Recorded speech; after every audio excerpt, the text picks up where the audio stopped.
Bom, no meu grupo era sofrimento para todo lado, não sei de você, né? Sempre tem sofrimentos, mas hoje eu quero falar de prazer, o prazer de confiar em Deus.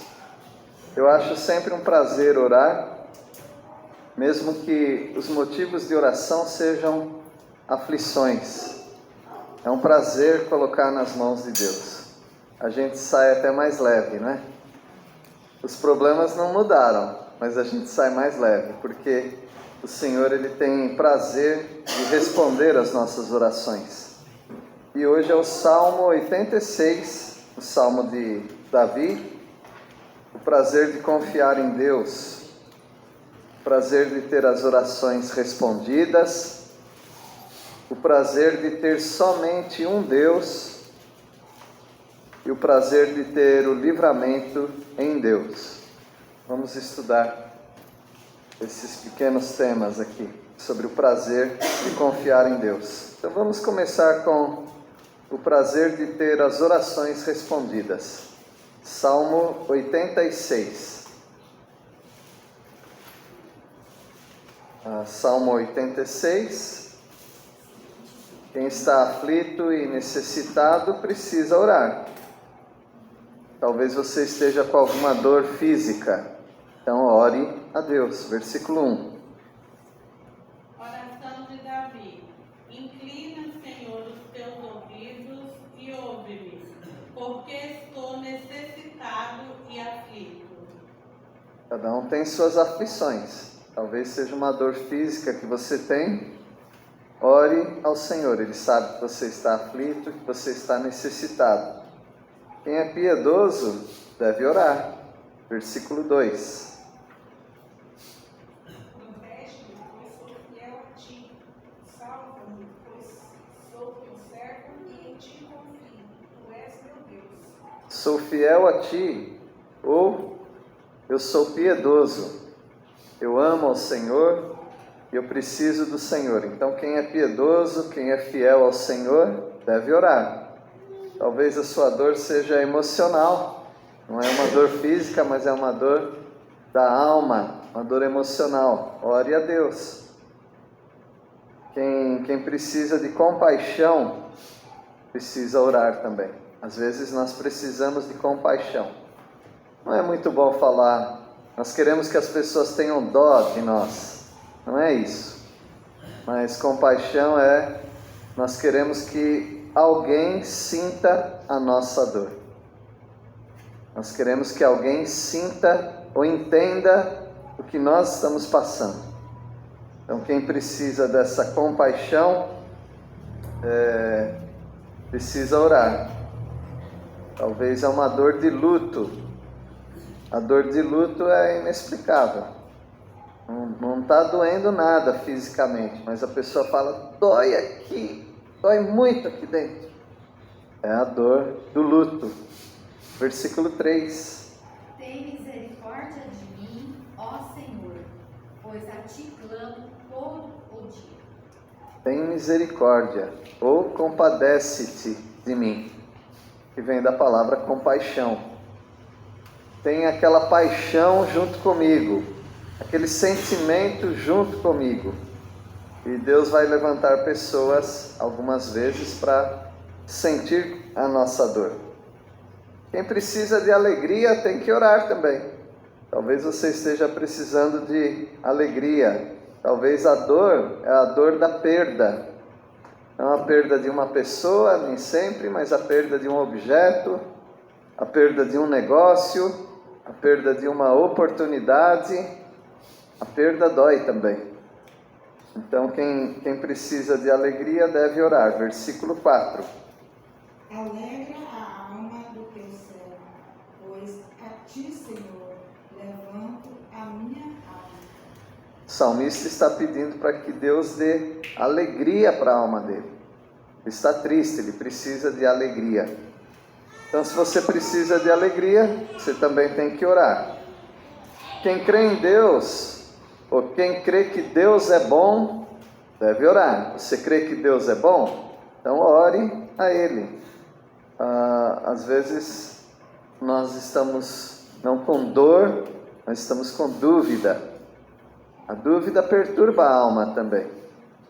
Mas se você crê que Deus é bom, as suas dúvidas vão embora. Você precisa orar a Deus. Versículo 5.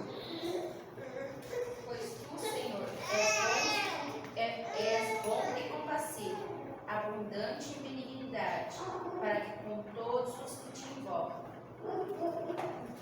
Deus é bom e é compassivo, tem compaixão. Então, se você crê que Deus é bom, você precisa orar. É bom você orar também. Quem precisa ser ouvido, precisa orar. Talvez nós estamos sofrendo a dor da injustiça. Alguém cometeu alguma injustiça e quem deveria ouvir não está ouvindo. Nós precisamos que alguém nos ouça. Então ore a Deus. Você precisa ser ouvido, ore a Deus. Ele sempre te ouve. Versículo 6.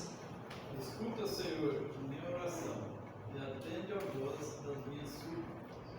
Deus escuta. Deus não é surdo. Hoje a gente estava falando sobre dos 3 do meu grupo, 2, a audição está diminuindo. Então, talvez a minha também, só que eu não fiz exame, né? A nossa audição, ela tem a tendência de diminuir. Se você ouve, você é jovem, gosta de ouvir tunts, tunts, tunts, tunts, tunts, bem alto na orelha, tá tudo bem, continua. Se você trabalha em algum lugar barulhento, então você tem uma tendência, uma possibilidade da sua audição diminuir. Mas a audição de Deus nunca diminui. Escuta, Senhor. Ele sempre vai te escutar, sempre Ele vai te ouvir. Se você precisa ser ouvido, fale com Deus, ore. E quem está angustiado deve confiar. Deve confiar que Deus responde. Você está angustiado, tem alguma dor aí, talvez a dor da perseguição. Pode ser que alguém esteja te perseguindo. Mesmo que a gente não tenha aquela grande perseguição no nosso país, às vezes as pessoas recebem algum tipo de perseguição no trabalho, na escola, às vezes até na família. Às vezes tem irmãos que um começa a perseguir o outro. O Gabriel que começa a perseguir o neto começa a perseguir o Gabriel. Acontece nas famílias. Então ore ao Senhor se você se sente assim angustiado. Versículo 7. No dia da minha angústia chamarei a ti, porquanto me respondes. Deus responde. Deus sempre responde. Esse foi o prazer de ter as orações respondidas. Agora tem um prazer que nós temos também, que é de ter um só Deus. Eu me lembro uma vez um filme antigo, uma garotinha pergunta pro padre, né? Ela falou: padre, por que a gente não é protestante? É evangélico hoje em dia, né? Por que a gente não é? Ela falou: por que você está perguntando isso? Porque para eles é tudo tão fácil, para nós é tudo complicado, tem que decorar muitas coisas. Ter um só Deus, ter um só mediador, dá muito menos trabalho. Você não precisa ficar se preocupando em falar com alguém, com uma pessoa, com um ser humano. Você não sabe se ele realmente vai guardar segredo. Ele fez o juramento que vai guardar segredo, mas você não sabe se ele vai guardar. Você é ser humano. Você não ter outros deuses. Qual Deus que eu devorar agora? Qual santo que eu devorar? A Igreja Católica ensinou a não orar para São Judas. Ou orar sabendo qual Judas que você está orando. Porque hoje foi falado de Judas, né? Então, esse santo Judas, que é o Judas Tadeu, ele ganha o apelido de o santo das causas perdidas. Por que o santo das causas perdidas? Eles orientavam os fiéis: olha, você ora para esse santo, para esse, vai tentando, vai orando para o santo. Se não tiver mais jeito, aí você ora para São Judas. O último recurso é o São Judas. Por quê? Você pode se confundir e errar o Judas. Então era popularmente, né? Ficou conhecido como o santo das causas perdidas. Muito complicado isso. Mas ter um Deus só, um Deus único, nós sabemos que nós podemos orar para Ele. Não tem uma vestimenta própria, não tem um oratório ou um santuário próprio, não tem quantas velas que eu tenho que acender, não tem complicação nenhuma. Aqui onde eu estou, eu posso elevar os meus pensamentos ao único Deus, e Ele me ouve. Quando Jonas estava dentro da barriga do peixe, do grande peixe, ele orou ao único Deus, o Criador daquele peixe. Seria bom, né? Se você está dentro da barriga de um peixe, orar para aquele que sabe como lidar com aquele peixe, porque é o Criador daquele peixe. Então o nosso Deus sabe aonde você está, aonde você se meteu. Ele sabe. E Ele controla todas as coisas. Se é num acidente, Ele está. Se é num problema financeiro, num problema de casamento, Ele está lá também. Ele está em todas as situações da nossa vida. Ele é o nosso único Deus. Há muitos deuses falsos, mas só um é verdadeiro. Versículo 8.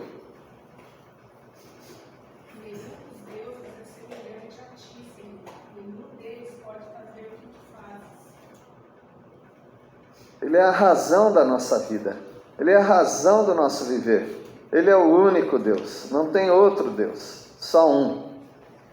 O versículo 9 nós vamos ver que há um só Deus para qual, ou diante do qual todos deveriam ir se humilhar. As pessoas estão procurando vários deuses, várias soluções, mas elas deveriam ir só para um Deus. O Deus verdadeiro. Versículo 9.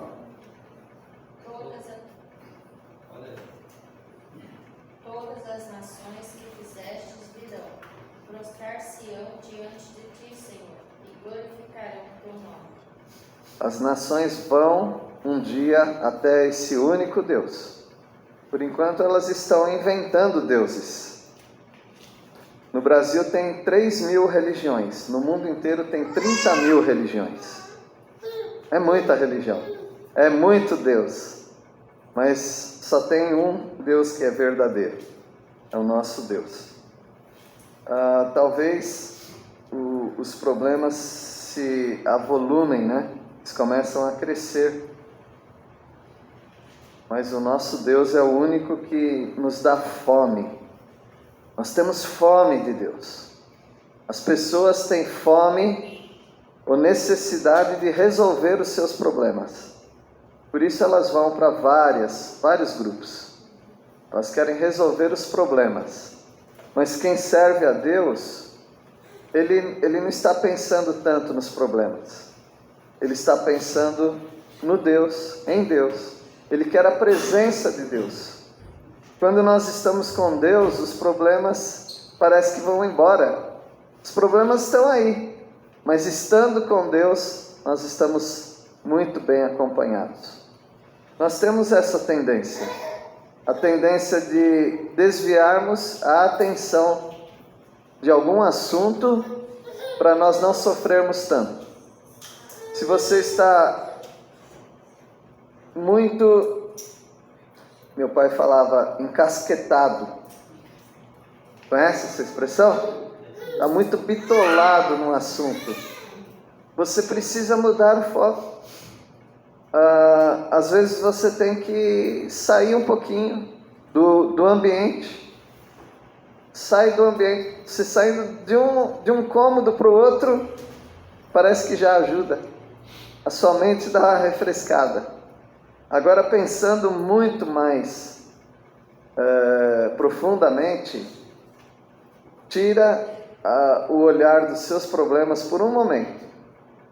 Esteja diante do Senhor. Não precisa nem falar dos seus problemas se não quiser. Só fale com Ele. Fale o quanto Ele é bonito, quanto Ele é belo, quanto Ele é doce para você, o quanto Ele é inteligente, é sábio. E começa a elogiar a Deus. E quando a gente fala para Deus, não é elogio, é exaltação, glorificação. E você vai ver que a sua mente já vai ficar mais leve, só pelo fato de você exaltar a Deus.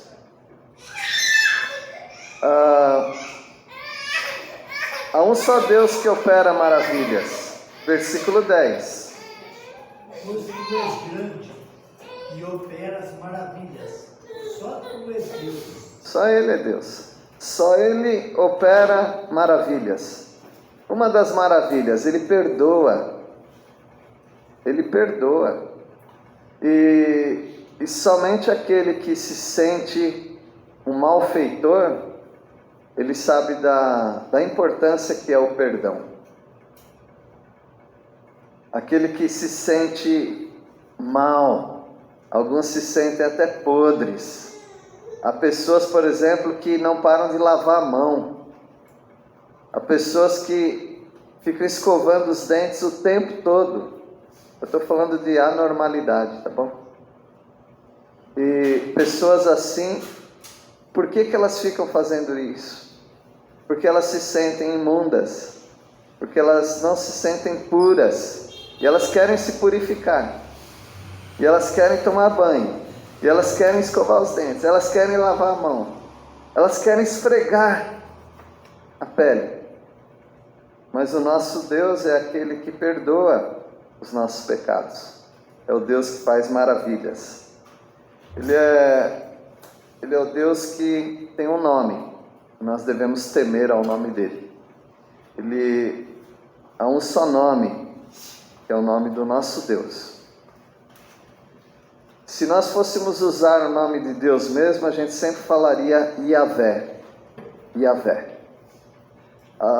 Quem estuda teologia diz: Deus tem mais de 30 nomes. Jeová Jiré, Jeová Nissi, Jeová Rafá. Mas na verdade isso não são nomes. Isso são qualidades que Deus tem, ou ações de Deus. Por exemplo, Jeová Rafá, Deus cura.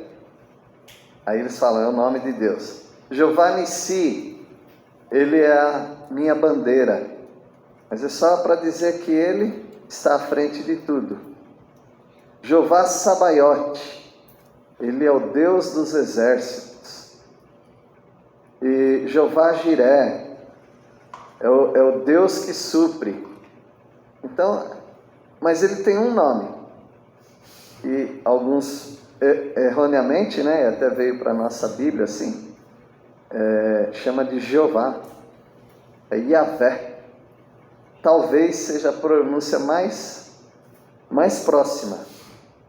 Como é que sabe que não começa com Jeová? Por causa do aleluia. O final do aleluia, alel é louvar. Yah é o final, né? Louvar a Deus. É o Yahvé. Mas também a gente não vai ficar fazendo questão disso. Tem um grupo que não fala Jesus, fala Joshua. Está errado também. Nunca existe esse som J, nem em grego nem em hebraico. Joshua, Jesus é o nome de Jesus. Mas a gente não fica falando, tem que falar só esse nome. Não se preocupa com isso. Não se preocupa com esse monte de nome. Simplesmente saiba, há um nome que você tem que temer. É o nome de Deus. Se é Yahvé, se é Jesus, não importa. Há um Deus que você tem que temer. Versículo 11. Ensina-me, Senhor, o teu caminho, e andarei na tua verdade. Dispõe-me o coração para só temer o teu nome. Para só temer o teu nome. Nenhum outro nome. É o nome de Deus. E nós não estamos falando aqui exatamente do nome, como eu já dei vários exemplos. Mas nós queremos dizer essa pessoa, esse nome. Nome quer dizer lei também. Nome quer dizer lei. Por exemplo, antinomianismo. Que nome difícil, né, de falar. Quer dizer anti-lei, fora da lei. Porque nomos é lei. Nome. Então, para temer só a tua lei, só o teu nome. E Ele nos dá disposição. Dispõe-me o coração. Quem aqui acorda às vezes sem disposição nenhuma? Não levanta a mão. Não. A gente acorda às vezes sem disposição. Não tem. Por que eu tenho que levantar da cama hoje? Sem disposição. Mas a palavra de Deus nos diz que Deus nos dá disposição. Dispõe-me o coração para só temer o teu nome. Se você tem na sua mente uma fascinação por outras crenças, se você pensa, mas será que não tem outro Deus? Não. Peça a Deus, dispõe-me o coração para só temer o teu nome. Nenhum outro nome. Nenhum outro recurso. Nenhuma outra confiança. Só o Senhor. Então esse é um prazer. É um prazer de ter um Deus só. E vamos ver agora o prazer do livramento. Isso é um prazer também, né? Ficar livre. O livramento vai produzir glória a Deus. Versículo 12. Dar-te-ei graças, Senhor, Deus meu, de todo o coração. Glorificarei para sempre o teu nome. Por causa do livramento do Senhor. Às vezes você precisa de um livramento no trabalho. Eu me lembro uma vez que eu precisava de um livramento no trabalho. Às vezes acusação dentro do trabalho. Às vezes uma pessoa que está perturbando a nossa vida. Às vezes uma situação difícil no trabalho, precisamos de livramento. Ore ao Senhor. Sempre ore ao Senhor. Ele tem solução para todas as coisas. E aí você vai glorificar o nome dele. Livramento de Deus é o fruto da misericórdia dele. Não é porque você merece, mas é porque Ele tem misericórdia de você. Versículo 13. Pois grande é a tua misericórdia para comigo, e me livraste a alma do mais profundo poder da morte. Às vezes nós estamos no fundo do poço mesmo. Parece que é o fundo da morte. Mas nós podemos orar a Deus, porque Ele é grande em misericórdia. Ele nos livra. Tem pessoas que estão com um casamento acabado. Mas elas começam a orar juntas. Ou talvez uma pessoa, um dos cônjuges, começa a orar. E Deus começa a transformar o lar, transformar a situação. Então o livramento de Deus é o fruto da misericórdia dele. E o livramento de Deus não tem medo dos violentos. Deus não tem medo de pessoa violenta. Nós temos. Tem pessoas que se alguém subir o tom de voz, a pessoa já fica com muito medo. Mas diante de Deus, ninguém tem uma voz igual a de Deus. A palavra do Senhor diz em Apocalipse que a voz de Deus é como o som de muitas águas. Em outro texto diz que a voz de Deus é como um rugir de leão. É a voz de Deus. Então não adianta querer falar grosso com Deus. Você não vai conseguir. A voz de Deus é mais potente. Versículo 14. Ó Deus, os arrogantes se levantam contra mim, pessoas violentas Às vezes nós estamos num problema de relacionamento em que nós não vemos saída. Porque se aquela pessoa não quer resolver o problema, como é que vai se resolver a questão? Ore a Deus. Não importa se a pessoa é arrogante, orgulhosa, mas aquela pessoa é muito dura de coração. Deus sabe amolecer coração. Deus é especialista em quebrar a cerviz dura. A palavra do Senhor fala sobre cerviz dura, não é? Aquele que endurece a sua cerviz. O que é cerviz? A palavra cervical não vem daí? Pescoço? Às vezes nós temos o pescoço duro, né? Às vezes as pessoas têm a arrogância, elas não abaixam a cabeça. Mas diante de Deus, Ele quebra a cerviz. Versículo 15 agora. O livramento de Deus vem com a graça dEle sobre as nossas vidas. É um presente dEle nos livrar. Podemos orar. Às vezes nós precisamos de livramento nas nossas tentações. Às vezes nos vícios. Precisamos de um livramento. Não estamos conseguindo sair daquela situação. Mas Deus nos livra. Versículo 15.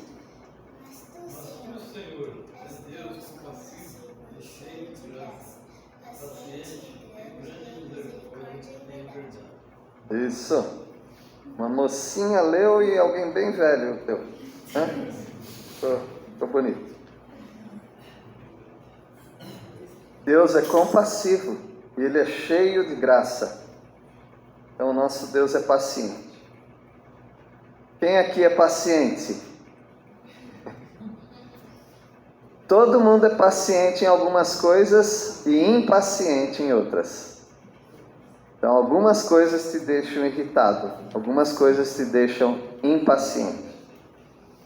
Quando a gente está no hospital, a gente é chamado de paciente. Na cama do hospital, ele é um paciente. Será que ele é paciente mesmo? Então, nós precisamos da paciência do Senhor. E é a graça dele que nos dá essa paciência. Porque Ele é paciente, grande em misericórdia, cheio de graça.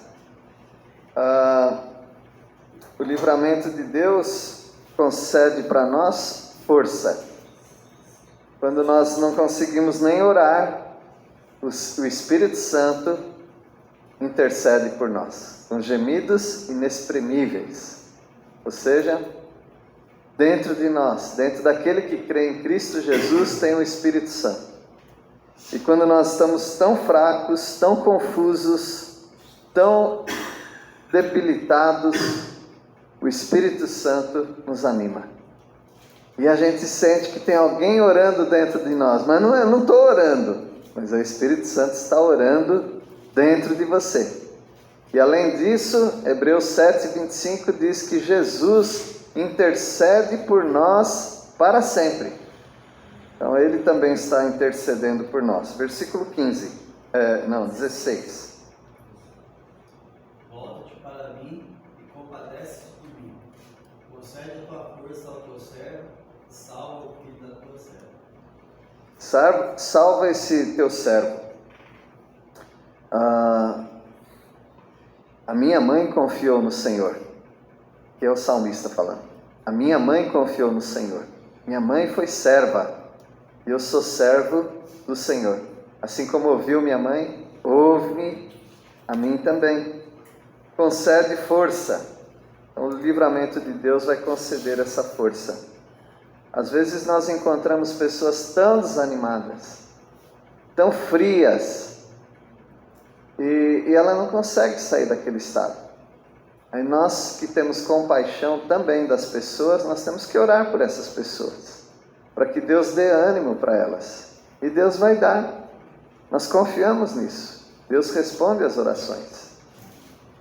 E finalizando, acho que é o último, né? Finalizando com o versículo 17. Pode ler, pode ler. Realiza um sinal de bondade para mim.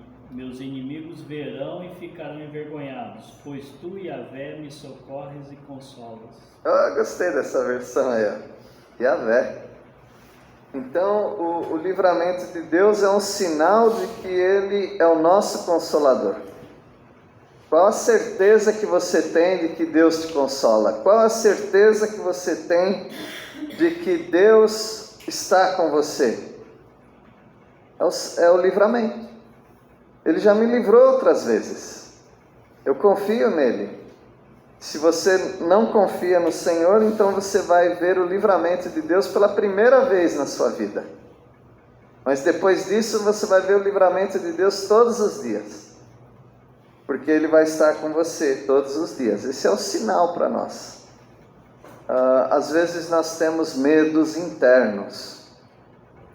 Qual a diferença de medo interno e medo externo? Porque alguns medos, eles vêm até nós. E está certo, tem que ter mesmo. Por exemplo, para atravessar uma rua é um medo externo. Tem que ter esse medo. Colocar a mão num lugar que tem fogo, está quente, a gente tem medo. É um medo externo. E nós lidamos com o medo externo. É só sair dali. Quando dá, né? Mas às vezes tem medo interno. Brota da pessoa. Conheço uma pessoa que teve que subir talvez 15 andares no prédio, porque ela tinha medo do elevador. Mas não é um medo externo. Porque quantas pessoas sobem e descem, sobem e descem? Se parar, você aperta um botão vermelho lá. Mas aquele medo interno começa a criar uma expectativa ruim na pessoa. Deus precisa libertar. Aí eu falei com essa pessoa, falei, olha, eu vou com você. Eu vou ficar perto de você. Mas ela não adiantou nada, tá bom? Não adiantou. E às vezes algumas pessoas dão segurança para nós. Para atravessar uma pinguela, sabe o que é pinguela? Atravessar um riozinho, um córrego, né? Atravessar e equilibrar, às vezes a pessoa tem muito medo, pavor mesmo. Mas tem pessoas que conseguem conduzir. Segura minha mão, eu levo você, não vai acontecer nada. Mas outras pessoas não adianta, não conseguem. O medo está lá, está dentro.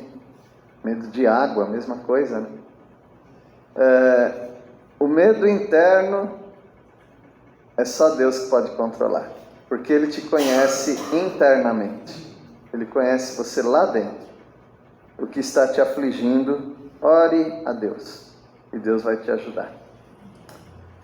Que Deus abençoe os irmãos.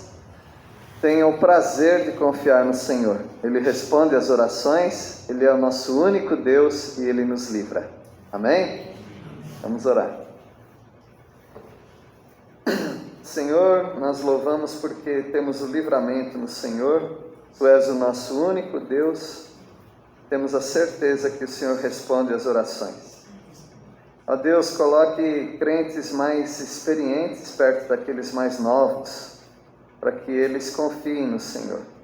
Aqueles que estão duvidando, que eles olhem para aqueles que confiam no Senhor, já tiveram tantas respostas de oração. Treine-nos, ó Deus, na prática da oração. Nós oramos em nome de Jesus. Amém.